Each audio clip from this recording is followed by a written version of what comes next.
Hello everyone, I'm Alan Griffith. I usually go by Griffith Guns online, and I'm a patriotic solo gunsmith here in my hometown of Memphis, Tennessee. This is the introductory video for my business. You might see it on YouTube, you might see it on my website, who cares? What matters is that we both love guns, that we both try to do better in all aspects of our lives. We're both professionals. My flagship product is the GG92 Contact Compensator for the Beretta M9 series. It ports gas and negates recoil so effectively that it's like shooting a damn .22. You might think that your compensator does the same, and you might doubt that mine can do it better. That's a strong position to take, my friend. Take a look at my website page for a better understanding.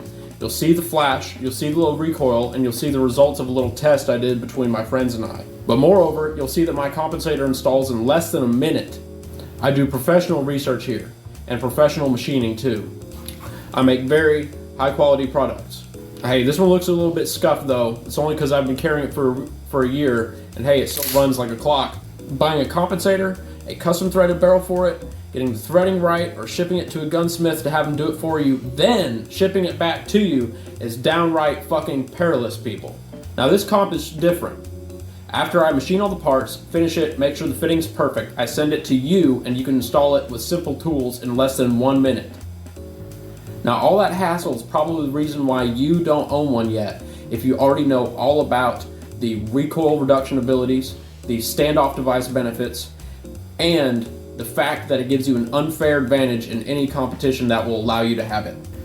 Now, unlike most comps, after I machine all the parts, ceramic coat it, and make sure the fitting is perfect, I'll ship it to you and you can install it in less than a minute with your own simple hand tools.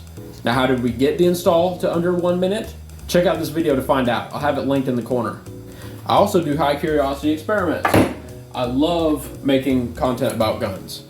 Sometimes my articles, sometimes my videos, sometimes anything about my own possessions.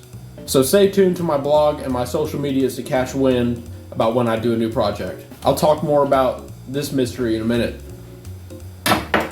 Very, very soon I'll be launching my new product, the AK X Brake, or the Griffith X Brake.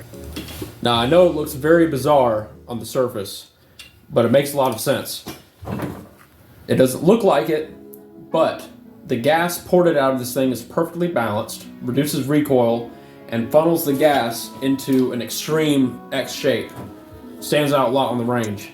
Right now I have it installed in a goofy Draco setup just so I can more easily read the results of my tests. You know, because the blast is fucking huge.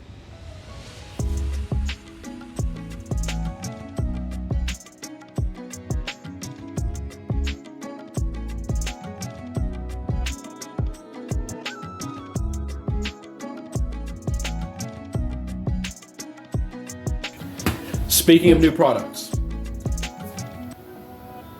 here's something that needs to be said. My time is totally consumed by machining these Beretta compensators for the 92 series.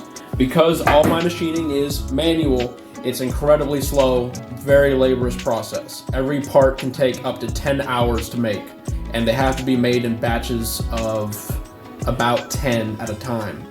So y'all probably noticed it can be months until I have things in stock, and they sell very fast.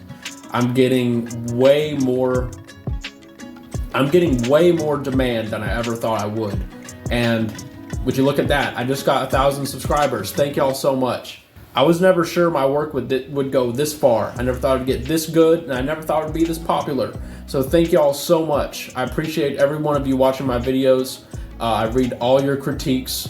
I read all your compliments. Thank you. So, the point I was getting at, I have lots of new, unique, and useful products in my mind, but I cannot materialize them yet because all my time is going into these. But, here's another sneak peek. I'm making a part for the Beretta Tomcat series that has never been made before. It is a combination compensator and light mount. Now this one's very clearly not done. Here's a few sneak peeks of the testing.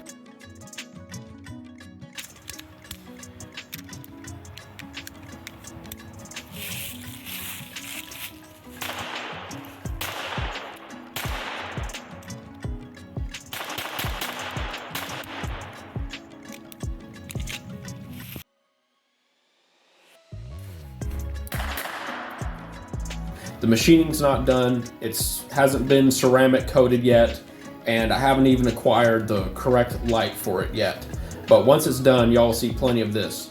The purpose of this project is to get the high performance capabilities of a compensated, light or laser equipped handgun in an incredibly small and convenient package. Now let's talk about something. My logo.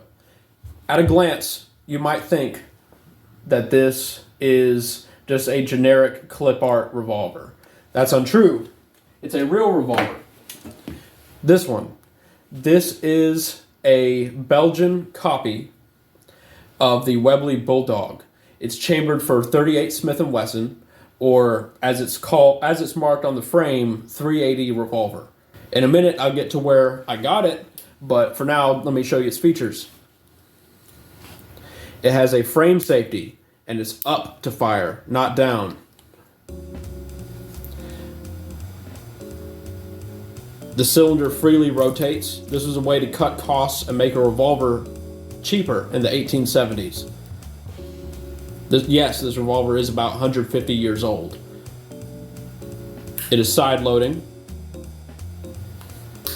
It fires in double action or single action.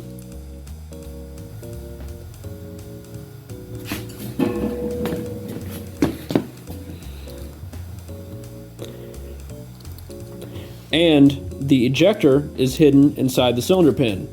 You pull it out and press out the shells with this little rod.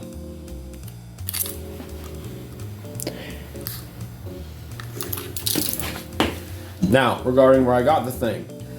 I have an old friend named George. He's a great man. I believe he's in his 70s. And about 50 years ago, he acquired this working in his family's gun store. Now, when he got it, it looked like crap. It had been sandpapered, it was covered in rust, it was missing a bunch of parts. And his father was telling him, don't you dare take that thing from a customer and give him money for it. It's better off in a scrap bin. But guess what? He bought it. Now, 50 years later, it remained in disrepair. He didn't have the time or care to repair it, which I don't blame him. It looked like an impossible to fix hunk of junk. I mean, where are you going to order a part for a revolver made in like 1870 by an unknown manufacturer? So, he traded it to me for labor, for another job, and I repaired it.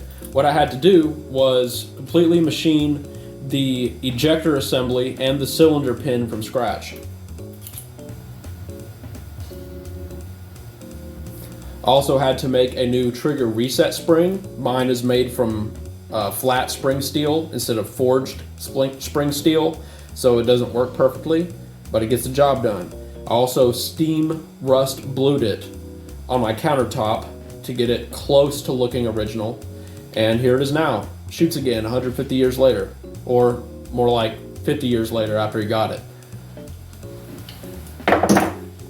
Anyway, thank y'all again so much. Thank you so much for supporting me and my work. I promise I'm working very hard to get these parts done for y'all. I want you to be happy, I want your gun to be sick, and I want to get paid, okay? So, be patient. Thank you. Goodbye. Alan Griffith signing off.